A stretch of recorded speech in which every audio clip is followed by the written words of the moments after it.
오늘 시간에 주시는 살아계신 하나님의 말씀은 구약성경 열왕기상 19장 1절에서 9절의 말씀입니다.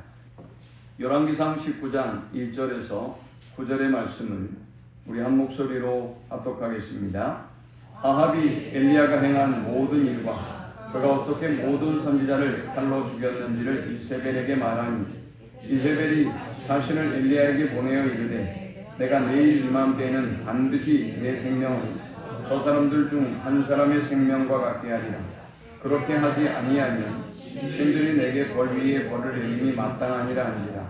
그가 이 형편을 보고 일어나 자기의 생명을 위해 도망하여 유다에 속한 브엘세바에 이르러 자기의 서원을 그곳에 머물게 하고 자기 자신은 광야로 들어가 하루 길쯤 가서 한 로뎀 나무 아래에 앉아서 자기가 죽기를 원하였는데 여호와여 넉넉하오니 지금 내 생명을 거두시옵소서.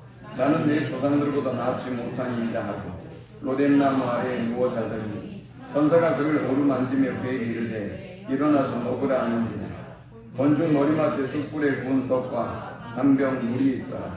이에 먹고 마시고 다시 누웠더니 여호와의 천사가 또다시 와서 어루만지며 이르되 일어나 먹으라. 내가 갈 길을 다 가지 못할까 하노라 하는지라. 이에 일어나 먹고 마시고 그 음식물에 힘을 의지하여 40주 40야를 가서 하나님의 산 호렙에 이르니라.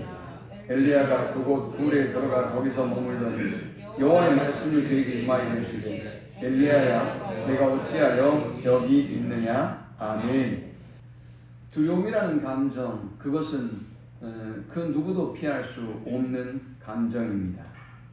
어떤 사람이 두려움에 관해서 이야기하면서 이 세상에 사는 사람들 중에 두려움이라는 감정을 느끼지 않는 사람은 두 종류의 사람뿐이다 라고 했습니다. 먼저는 미친 사람이다 라고 했고요.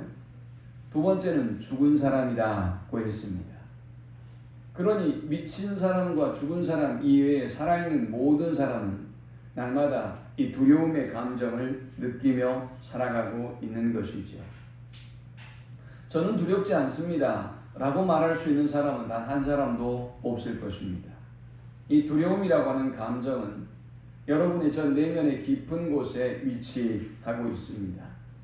그리고 상황과 환경에 따라서 순식간에 여러분의 삶 전체를 삼켜버리는 강한 영향력을 가지고 있는 것이 바로 이 두려움이라는 감정입니다. 이 두려움이라는 감정을 우리가 올바로 사용하게 되어질 때 여러분이 위험을 대비하고 그 위험으로부터 여러분을 보호할 수 있는 그런 역할을 하기도 합니다. 때로는 이 두려움이라는 감정에서 우리는 용기를 내서 어떤 새로운 일에 도전을 할 수 있게 되기도 하죠. 그러나 이 두려움이라는 감정을 잘못 처리하게 됐을 때 어떤 상황과 어떤 고통이 우리에게 찾아오나요? 이 두려움이 인생을 삼켜버리는 수없이 많은 사람들을 우리는 보게 됩니다. 이 두려움 때문에 문 밖에 나가지 못하는 수많은 젊은이들이 있고요. 이 두려움 때문에 아무것도 시도해보지 못하는 많은 사람들을 우리는 만나게 됩니다. 사람들은 이 두려움 때문에 분노의 감정에 시달리기도 하고요. 사람들은 이 두려움 때문에 사람을 미워하고 책임을 전가하기도 합니다. 이 두려움이 어느 정도의 종류가 있을까? 제가 한번 찾아봤습니다. 인간이 가지고 있는 두려움의 종류가 628가지랍니다. 글쎄요, 저는 인간이 가지고 있는 이 두려움의 종류를 어떤 근거로 628가지라고 정의했을지 잘 모르겠지만 아마도 이보다 훨씬 많으면 많았지 적지는 않을 것이다 라고 생각합니다. 저와 여러분이 매일 직면하고 있는 두려움 어떤 것이 있습니까? 죽음에 대한 두려움이 있고요. 질병에 대한 두려움이 있어요. 외로움에 대한 두려움이 있고 버려짐에 대한 두려움이 있습니다. 미래의 불확실성에 대한 두려움이 우리에게 있습니다.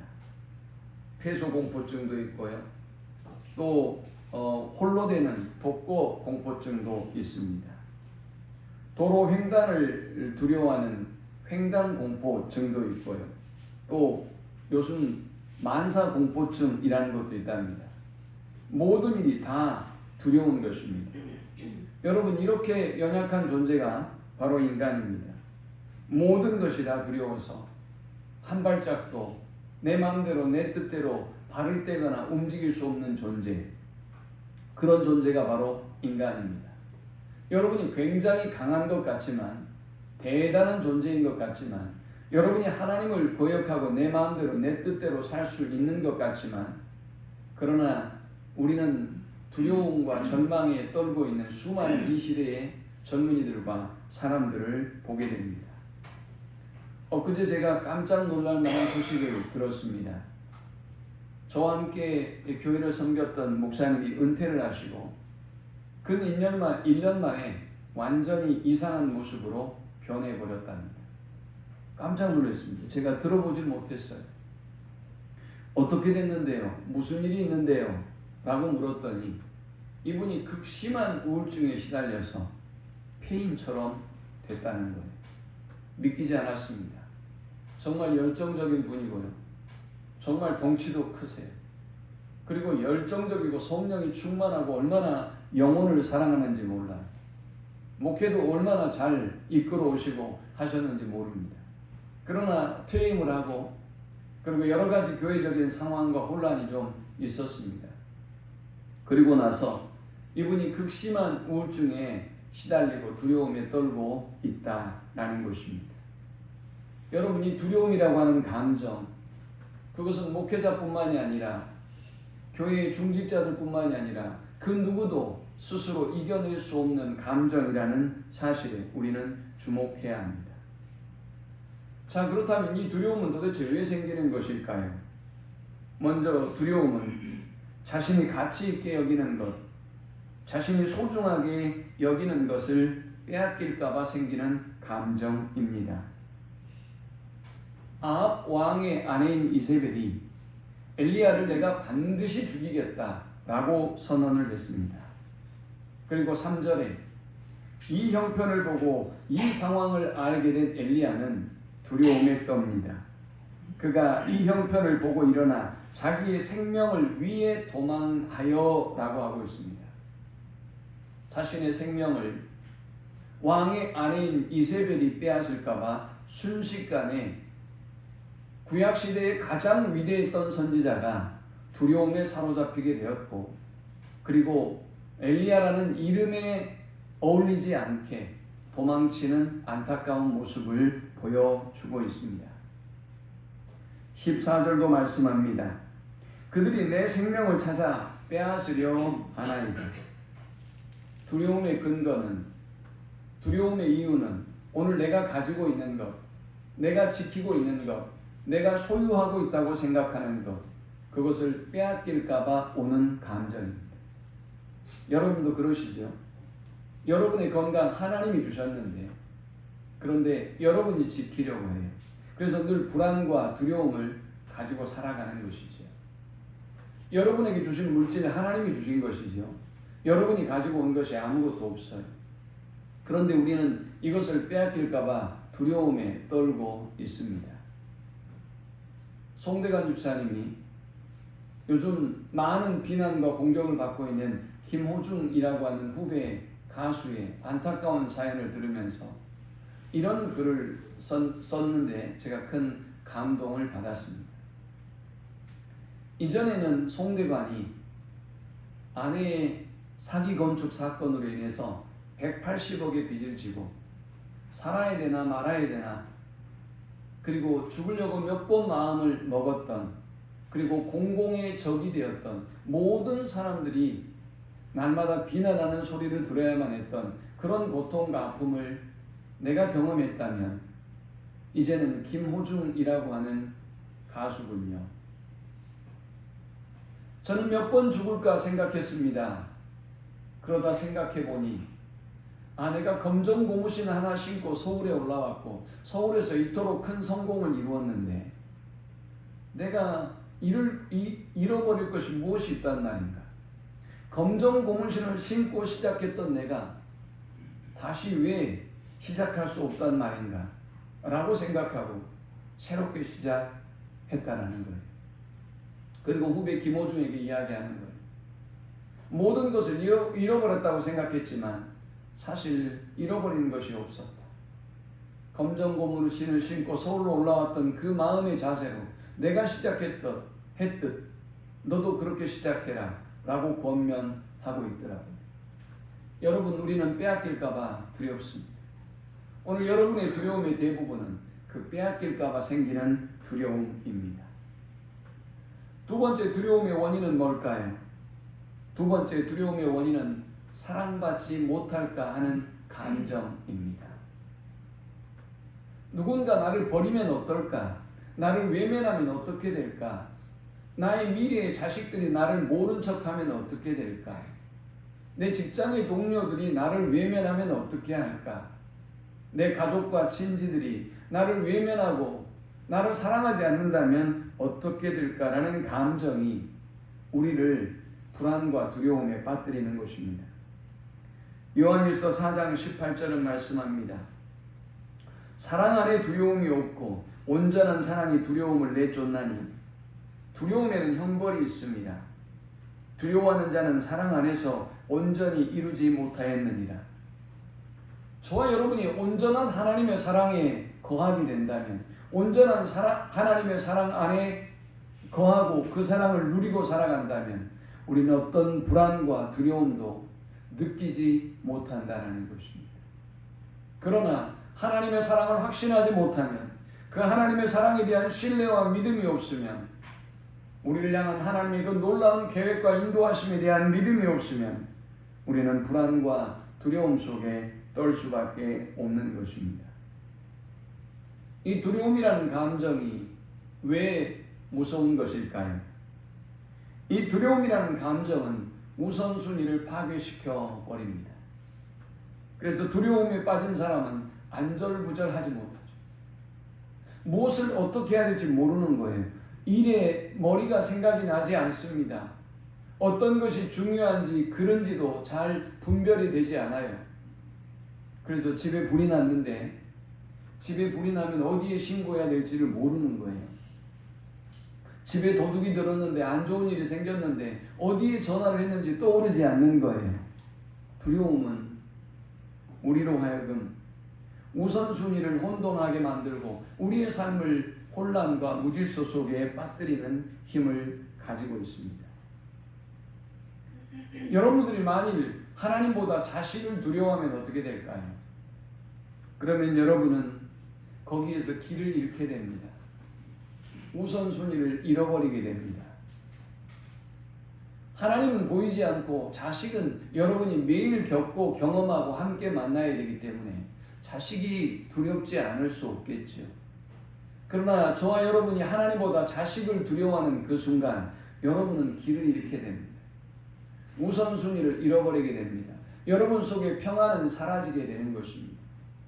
하나님의 사랑은 여러분을 완전하게 하지만, 그러나 하나님의 사랑을 잃어버리고 자식을 두려워하는 여러분은 그 순간 불안과 두려움 속에 사로잡히게 되는 것입니다. 디모데후서 1장 7절은 말씀합니다. 하나님이 우리에게 주신 것은 두려워하는 마음이 아니요 오직 능력과 사랑과 절제하는 마음이니 했습니다. 우리가 하나님의 사랑 안에 거하면, 하나님과 동행하면 우리는 하나님의 능력을 경험하며 살아갑니다. 우리는 하나님의 사랑을 누리며 살아갑니다. 하나님의 사랑과 능력 안에 거하기 때문에 그는 감정도 분노도 자신의 모든 일도 절제할 수 있는 사람이 되는 것입니다. 그러나 하나님의 사랑을 경험하지 못하는 사람은 강하지 못합니다. 강한 것 같지만 깨진 그릇과 같습니다. 실력이 있는 것 같지만 언제 폐인이 될지 모르는 연약한 존재가 된다는 사실을 우리는 수없이 우리의 삶의 경험 속에서 발견하게 됩니다. 우리가 두려움에 사로잡히게 되면 어떻게 될까요? 질병에 걸리게 됩니다. 영육의 질병이 여러분에게 찾아오고 저와 여러분을 파멸에 이르게 만듭니다. 불면증에 시달리게 되고요. 그리고 소화불량이 오게 되고요. 마음대로 또 어떤 일도 되지 않습니다. 어떤 일도 손에 잡히지 않을 뿐만이 아니라 무기력감에 빠지게 되는 것입니다. 제가 지난 목요일부터 몸살이 좀 왔습니다. 그냥 이겨보려고 하다가 도저히 안 되겠어서 동네 병원에 가서 주사를 맞고 그리고 이제 약을 지어서 먹기 시작했습니다. 그런데 약봉투에 건강하게 사는 법이라는 글이 쓰여져 있더라고요. 그런 거 잘 안 보지 않습니까? 근데 제가 목회실에 가지고 와서 그 약을 옆에 두었기 때문에 제가 설교를 준비하다가 이렇게 넌지시 보았습니다. 그런데 여러분 이상하죠? 거기에 무슨 내용이 쓰여져 있는지 아세요? 건강하게 살려면 어떻게 해야 될까요? 거기에 쓰여져 있는 글들은 다 이런 것이었어요. 10가지가 쓰여져 있었는데 식사를 규칙적으로 하십시오. 그거 한 가지 외에는 뭐 건강하고 크게 관련되어 있는 것 같은 글은 없었어요. 뭔 줄 아십니까? 걱정하지 마라. 마음을 편안하게 가져라. 이게 약봉투에 약국에서 써놓은 글이에요. 여러분, 심령의 병이, 심령의 평안이 이렇게 중요한 것입니다. 하나님과의 관계가 여러분이 아무리 좋은 약을 드시는 것보다도 훨씬 중요한 일이라는 사실을 아셔야 돼요. 하나님과의 관계가 파괴되면 두려움이 여러분에게 찾아오고, 두려움이 여러분의 가정에 찾아오고, 두려움이 저와 여러분의 관계 속에 찾아와서, 두려움이 우리의 육체에 찾아와서 우리의 모든 삶의 생체를 흐트러 놓고 그리고 질병에 빠뜨리게 되는 것입니다. 우리가 두려움에 사로잡히게 되면 어떤 결과가 올까요? 꿈을 향하여 앞으로 나아가지 못하게 합니다. 여러분, 두려움에 사로잡혀 있는 젊은이들을 보십시오. 세상을 향한 불평과 한탄만 계속합니다. 뭐 사업에 실패했던, 인생에 실패했던, 우리가 함께 살아가는 우리의 동료들을 보십시오. 여러분의 동료들 중에도 늘 불평과 원망하는 사람이 있고요. 아무리 힘들고 어려워도 묵묵히 개미처럼 또 도전하고 또 올라가고 또 노력하는 사람이 있어요. 어떤 사람입니까? 두려움을 이기고 도전하는 사람이죠. 그러나 두려움에 사로잡혀 있는 사람은 아무것도 하지 못해요. 내가 한다고 되겠어? 내가 한다고 세상이 바뀌겠어? 내가 노력한다고 대학에 갈 수 있겠어? 내가 노력한다고 취업할 수 있겠어? 라는 절망감을 가지고 있어서 그는 아무것도 성취할 수 없는 것입니다. 두려움은 미래에 대한 가능성을 차단해 버립니다. 이 두려움은 판단의 능력을 상실하게 만듭니다. 사리 분별을 못하게 만들어요. 옳고 그름이 뭔지 모르게 만들고요. 우선순위가 뭔지도 모르게 만들어요. 진위가 뭔지도 모르도록 만들어 버립니다. 그러므로 두려움에 빠져있는 어리석은 사람들이 하나님을 찾지 않고 저 세상 속에 방황하는 것을 우리는 수없이 보게 됩니다. 오늘 본문에 등장하는 엘리야, 그는 이스라엘의 역사에 있어서 가장 위대한 선지자 중에 한 사람입니다. 이스라엘의 역대 왕 중에 가장 악한 왕, 그가 바로 아합인데 그 아합이 통치했던 시대에 하나님의 놀라운 기적과 능력을 그 아합 왕에게 펼쳐 보였던 사람이 바로 엘리야 선지자입니다. 엘리야 선지자는 갈멜산에서 바알과 아세라를 섬기는 거짓 선지자들과 이방의 선지자들과 850대 1의 영적인 대결을 벌였고 그 모든 이방의 선지자들 앞에서 하나님만이 참신이시며 하나님만이 살아있는 하나님이라는 사실을 보여주었던 능력의 선지자, 하나님의 영광을 회복하고 이스라엘의 영광을 회복했던 모두에게 존경과 사랑을 한 몸에 받았던 선지자가 바로 이 엘리야 선지자였습니다. 그런데 오늘 본문이 보여주는 엘리야의 모습은 참으로 참담해 보입니다. 이전에 17장과 18장에서 보여주었던 엘리야의 모습과는 너무나 다른 모습이, 이 사람이 동일한 사람인가 라는 생각을 하게 할 정도입니다. 그는 먼저 하나님을 바라보지 아니하고 3절에 형편을 보았다라고 쓰고 있습니다. 저와 여러분이 왜 시험에 들고 저와 여러분이 왜 불안과 두려움에 떨게 되는 것일까요? 하나님을 바라보고 말씀을 바라보아야 될 우리가 형편을 바라보고 상황을 바라보고 사람을 바라보기에 불안과 두려움에 떨게 되는 것입니다.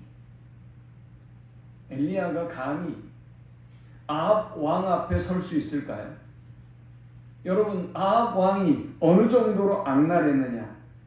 그는 하나님을 섬기는 수많은 선지자를 죽였습니다. 그러므로 아합 왕 앞에 그가 선다는 것은 죽음을 의미하는 것입니다. 지금까지 수많은 하나님의 종들이 죽었는데 어떻게 그가 아합 왕 앞에 설 수가 있겠습니까?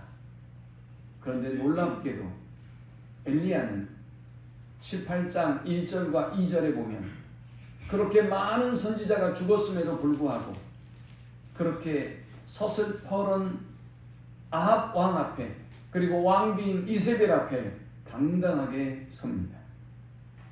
많은 날이 지나고 제3년에 여호와의 말씀이 엘리야에게 임하여 이르시되 너는 가서 아합에게 보이라.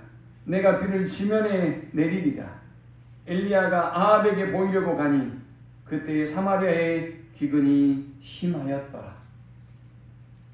엘리야는 아합 왕 앞에 섰습니다. 엘리야는 아합 왕 앞에 서기를 간절히 원했습니다. 여러분, 왜인 줄 아십니까? 하나님이 가라고 하셨기 때문입니다. 하나님이 말씀하셨기 때문입니다. 엘리야가 아합 왕 앞에 설 수 있었던 유일한 한 가지의 이유는 바로 하나님의 말씀이었습니다. 그는 하나님의 말씀만 믿었습니다. 그는 하나님의 말씀만 붙잡았습니다. 그는 이 하나님의 말씀만 신뢰하고 언제든지 자신을 죽일 수 있는 아합 왕 앞에 당당하고 담대하게 섰던 것입니다. 그는 이제 이 기근이 끝나고 이 가뭄이 끝나고 이제는 하나님의 새로운 기적의 역사가 시작될 것이라는 선언을, 이 지면에 비가 내리고 새로운 기적이 일어날 것이라는 말씀을 선포해야 합니다. 그런데 만일 비가 오지 않으면 어떻게 될까요? 하나님의 약속대로 비가 내리지 않는다면, 기근이 끝나지 않는다면 그는 거짓말쟁이가 될 것이고 그는 죽게 될 것입니다. 그러나 이 엘리야는 하나님의 말씀을 믿었습니다. 기근이 끝날 것이라는 말씀, 비가 내릴 것이라는 말씀, 그리고 네가 가서 아합 왕 앞에 담대하게 나의 말씀을 전해라라는 그 말씀만 붙잡고 그는 당당하게 아합 왕 앞에 섰던 것입니다. 아합 왕이 신하였던 오바댜라고 하는 신실한 신하가 있었습니다. 수많은 하나님의 종들이 죽어갈 때 그는 목숨을 걸고 하나님의 종들을 숨기고 먹였던 신실한 하나님의 사람이었습니다. 그가 엘리야를 막아섭니다. 안 됩니다. 죽습니다. 제발 다시 생각해 주십시오. 엘리야의 앞길을 막습니다. 그러나 엘리야는 당당히 아합 왕 앞에 나아가기를 원했습니다. 그는 하나님의 말씀에 대한 신실한 믿음을 가지고 있었기 때문이었습니다. 그런데 여러분, 우리는 19장 2절에서 전혀 다른 엘리야의 모습을 발견하게 됩니다. 이세벨이 사신을 엘리야에게 보내어 이르되 내가 내일 이맘때에는 반드시 내 생명을 저 사람들 중 한 사람의 생명과 같게 하리라. 그렇게 하지 아니하면 신들이 내게 벌 위에 벌을 내림이 마땅하니라 한지라. 그가 이 형편을 보고 일어나 자기의 생명을 위해 도망하여 했습니다. 18장의 사건이 엘리야가 아합 왕 앞에 나아갔고 우상을 숭배했던 바알과 아세라의 선지자들과 850대 1의 대결을 갈멜산에서 벌입니다. 그리고 우상을 숭배했던 선지자들을 모조리 엘리야가 죽입니다. 자, 여러분, 엘리야는 지금 하나님의 놀라운 기적을 경험했습니다. 하나님의 살아계심을 경험했습니다. 하나님의 능력이 자신에게 임하고 있음을 그가 보았습니다. 무엇이 두려울까요? 하나님이 직접 보여주셨는데, 그를 통해서 놀라운 기적을 보여주셨는데 도대체 무엇이 무서울까요? 그런데 참으로 놀랍게도 그를 불안과 두려움에 빠뜨렸던 것은 형편이었고 상황이었고 환경이었습니다. 참으로 놀랍게도 그를 두려움에 가득 빠뜨렸던 것은 이세벨이라고 하는 아합 왕의 아내의 말이었습니다. 상황은 아무것도 변한 게 없어요. 아니 오히려 이스라엘 아합 왕과 그리고 이세벨과 모든 신하들과 백성이 두려움에 떨고 있을 것입니다. 하나님의 살아계심을 그들이 직접 목도했지 않습니까? 그러나 그럼에도 불구하고 이세벨의 말 한마디에 오늘 엘리야는 두려움에 떨고 있습니다. 사랑하는 여러분, 우리가 이 두려움을 이기려면 환경과 상황을 바라봐서는 안 됩니다. 우리가 이 두려움을 이기고 담대한 삶을 살아가려면 18장 1절과 2절의 말씀처럼 하나님의 말씀을 신뢰하고 하나님의 말씀을 믿고 그 말씀을 붙잡고 나아가야 하는 것입니다. 사랑하는 청소년부 여러분, 성도 여러분, 우리가 살아가는 세상은 참으로 힘듭니다. 우리 젊은이들 살아가는 세상은 더욱더 고단하고 힘이 듭니다. 그러나 환경을 바라보지 마십시오. 전문가들의 이야기를 듣지 마십시오. 세상의 소리들에 귀를 기울이지 마십시오. 오직 하나님의 말씀을 붙잡고 담대하게 나아가는 우리 모두가 될 수 있기를 축원합니다. 어떻게 우리가 담대한 삶을 살 수 있을까요? 두 번째는 하나님의 은혜를 기억해야 합니다. 이스라엘 땅에 기근이 임했고 모든 사람이 굶주림에 시달렸습니다. 하나님은 그 굶주림에 역시 예외가 아니었던 엘리야를 놀라운 방법으로 먹이시고 마시게 하셨습니다.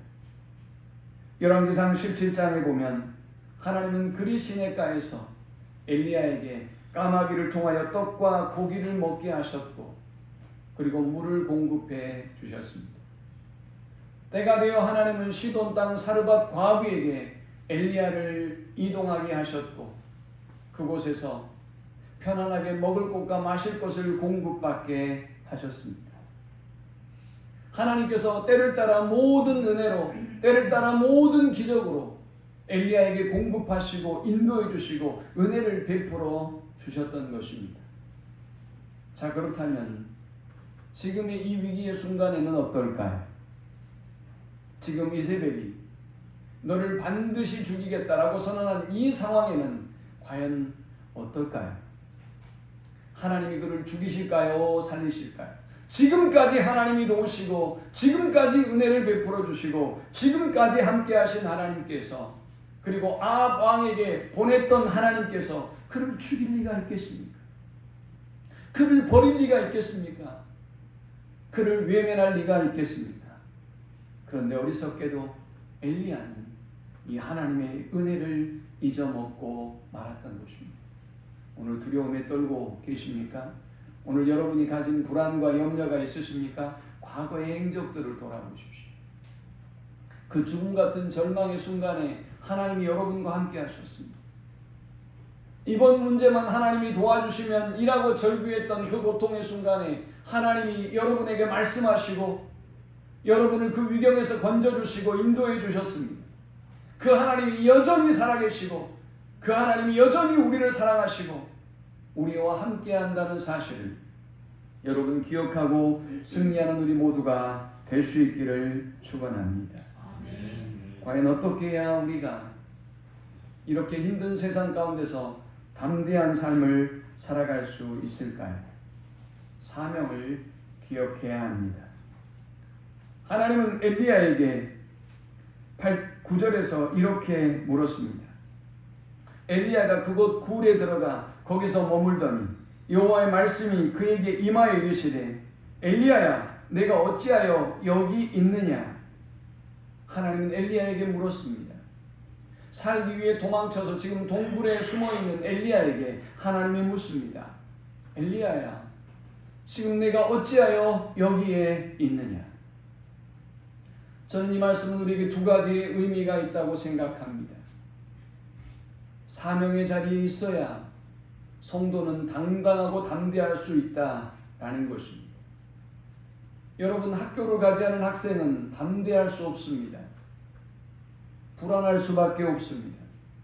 탈영한 군인은 그 자체가 존재적인 불안함을 가지고 살아갈 수밖에 없는 것입니다. 성도가 예배 시간에 세상을 방황하고 있으면 좋은 것 같지만 불안함과 두려움이 있을 수밖에 없는 것입니다.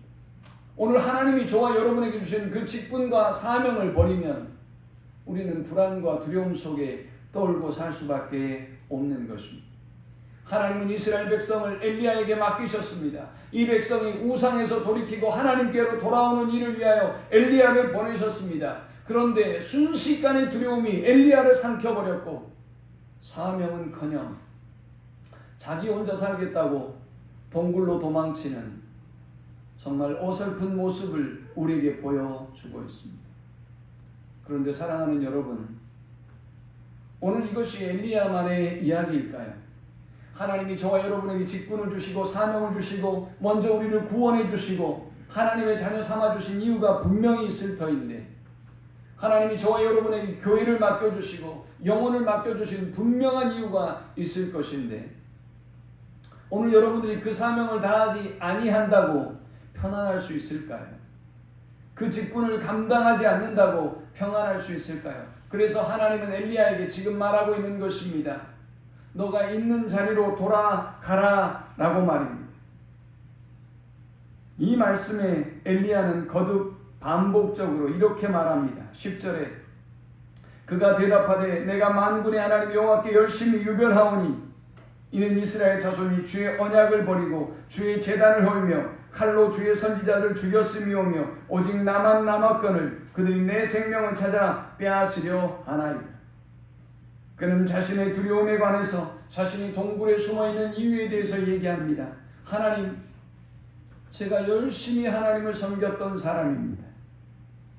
그런데 제가 그토록 믿음을 지키고 홀로 외롭고 고독한 선지자의 사명을 감당할 때 수많은 사람들이 믿음을 버리고 선지자를 죽이고 하나님을 외면하며 떠났습니다.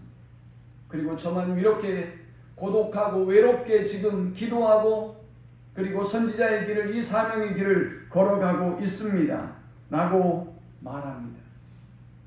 그는 또 반복적으로 14절에도 말합니다. 13절에 엘리야야 내가 어찌하여 여기 있느냐 라고 물었을 때 14절에 그는 똑같은 얘기를 합니다.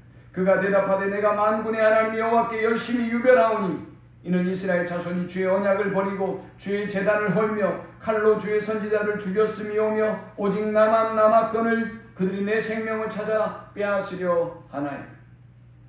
어떤 사람이 시험에 듭니까? 은혜의식이 없는 사람, 벅찬 은혜의 감격 속에 살아가는 사람은 아무리 봉사하고 아무리 충성하고 아무리 열심해도 자랑하지 않습니다. 교만하지 않습니다. 그러나 은혜가 부족한 사람들은 작은 일을 하고도 큰 일을 했다고 말합니다. 열심히 했다고 한다면 내 열심히 특별했다고 말합니다. 그리고 다른 사람을 정죄하고 판단합니다. 저 사람도 안 하고요, 저 사람도 안 하고요, 저 사람은 믿음을 배신하고요, 다 열심히 안 해요. 왜 나만 해야 합니까? 라고 말합니다. 그리고 말합니다. 나도 죽을 지경입니다 라고 말이죠. 그런데 주님은 말씀합니다. 지금 네가 그 두려움에서 벗어나려면 네가 있어야 할 자리로 돌아가야 한다 라는 것입니다. 사랑하는 여러분, 오늘 주님이 여러분을 부르신 그 삶의 자리로 돌아가는 여러분 되시기를 축원합니다. 믿음의 부모의 자리로 돌아가십시오. 장로의 자리로, 권사의 자리로, 집사의 자리로 돌아가십시오. 성도의 자리로 돌아가십시오. 여러분이 있어야 될 자리는 지금 그 자리가 아닙니다. 그 두려움은 바로 그릇된 길로 행하고 있기 때문일 것입니다. 주님은 동굴에 있는 엘리야에게 내가 어찌하여 여기 있느냐 라고 물었습니다. 이 말씀은 이 동굴에서 나오라는 말씀이겠지요. 네가 이 두려움의 동굴에서 빠져나와야만 한다. 그 불안의 동굴에서 빠져나와야만 한다. 그 염려의 동굴에서 빠져나와야만 한다 라는 것입니다. 저는 목회를 하면서 수없이 많은 사람을 보았습니다. 젊은 아주 명문의 학교를 나온 아이가 방에서 나오지도 않은 채 방문을 잠궈두고 컴퓨터 속에 사로잡혀서 부모가 다 나가면 나와서 슬쩍 밥 먹고 그리고 대소변의 문제를 해결하고 엄마 아빠 얼굴이 마주치지 않은 채 그렇게 살고 있는 아이를 보았습니다. 아무리 어떤 방법을 동원해도 이 아이를 방문으로 끌어내질 못해서 제게 도움을 요청해서 이 친구와 제가 만나고 밖에 나가서 밥을 먹고 그리고 또 새로운 삶의 방향과 방법에 대한 모색을 하고 했던 그런 경험들이 있습니다. 주님은 그렇게 동굴에 갇혀있는 우리를 나오라고 말씀하시는 것입니다. 여러분, 이 동굴에서 나오려면 우리가 어떻게 해야 될까요? 11절에 말씀합니다. 여호와께서 이르시되 너는 나가서 여호와 앞에서 산에 서라 하시더니 했어요. 우리가 이 동굴에서, 이 불안과 두려움의 동굴에서 나오려고 한다면 하나님 앞에 서야 합니다. 하나님 앞에 서면 나올 수 있습니다. 여러분이 어디서 상담을 받든 우울증과 불안증에 시달리는 사람이 누구의 어떤 치료의 방법을 조언을 받든 어떻게 하라 그러던가요? 밖에 나가세요. 산책을 하고 운동을 하세요. 햇빛을 보세요. 사람을 만나세요 라고 하죠. 여러분이 그 영적인 침체와 불안과 두려움에서 나올 수 있는 방법은 하나님 앞에 서는 방법입니다. 그런데 하나님 앞에 서는 방법이 참으로 놀랍습니다. 하나님이 엘리야에게 어떤 방법으로 임했을까요? 먼저 11절에 보니 여호와께서 지나가시는데 여호와 앞에 크고 강한 바람이 산을 가르고 바위를 부수나 바람 가운데 여호와께서 계시지 아니하며 바람 후에 지진이 있으나 지진 가운데서도 여호와께서 계시지 아니하며 또 지진 후에 불이 있으나 불 가운데도 여호와께서 계시지 아니하더니 했어요. 지금까지 엘리야가 만났던 하나님, 지금까지 엘리야가 경험하고 모셨던 하나님은 기적의 하나님이에요. 불의 하나님이에요. 능력의 하나님이에요. 세상에 하나님의 살아계심을, 그 전능하심을 기적으로 얼마든지 여러 가지 방법으로 보여주셨던 능력의 하나님이었어요. 그런데 여러분, 그런 기적과 능력을 쫓는 사람이 이렇게 시험에 빠져 있는 것입니다. 그래서 하나님은 이번에 영적인 침체에 빠져있는 두려움과 불안에 떨고 있는 엘리야에게 바람 가운데 자신을 보여주지 않았어요. 지진 가운데 자신을 보여주지 않았습니다. 불 가운데서 자신을 보여주지 않았습니다. 하나님은 어떻게 엘리야를 끌어내시고 이 동굴에서 이끌어내셨을까요? 12절에 또 지진 후에 불이 있으나 불 가운데도 여호와께서 계시지 아니하더니 불 후에 세미한 소리가 있는지라. 하나님의 말씀이 그에게 임했고 이 하나님의 세미한 말씀이 다시 엘리야를 일으켜 세웠습니다. 말씀을 냈습니다. 사랑하는 여러분, 우리 모두는 이 불안과 두려움 속에 살고 있습니다. 그러나 문제는 이 두려움의 대상이 무엇인가가 중요합니다. 여호와를 두려워하는 것이 모든 지식의 근본이라고 말씀하신 이유는 뭘까요? 여호와를 경외할 때 우리는 바른 삶의 질서를 가지며 살아갈 수 있기 때문입니다. 그러나 여호와를 두려워하거나 경외하지 아니하고 헛된 것을 두려워하는 순간 우리의 모든 삶은 무질서와 혼란과 불안 가운데 떨어지게 되는 것입니다. 미국의 프랭클린 루즈벨트는 대통령에 취임하면서 이렇게 말했습니다. 우리는 두려움 외에는 두려워할 것이 아무것도 없습니다. 우리는 함께 하나님의 도우심을 구하며 새 길을 걸어갈 것입니다. 그는 임기 동안 대공황을 극복했습니다. 2차 대전을 연합군의 승리로 이끌어내기도 했습니다. 그는 대통령직을 물러나면서 이렇게 인사했습니다. 우리는 함께 기도했습니다. 우리는 함께 어두움의 터널을 빠져나왔습니다. 이제는 기도의 결과로 회복과 번영을 누리게 되었습니다. 오늘 불안과 두려움을 가지고 있는 여러분이 있습니까? 하나님의 말씀을 붙잡고 담대하십시오. 하나님의 은혜를 기억하고 담대하십시오. 하나님의 사명을 붙잡고 담대하십시오. 사명을 주셨다면 그 사명을 이루게 하실 것입니다. 그 사명을 성취하도록 하나님 우리를 보호하시고 모든 것을 공급해 하나님의 말씀대로 담대한 삶으로 승리하는 우리 모두가 되시기를 축원합니다.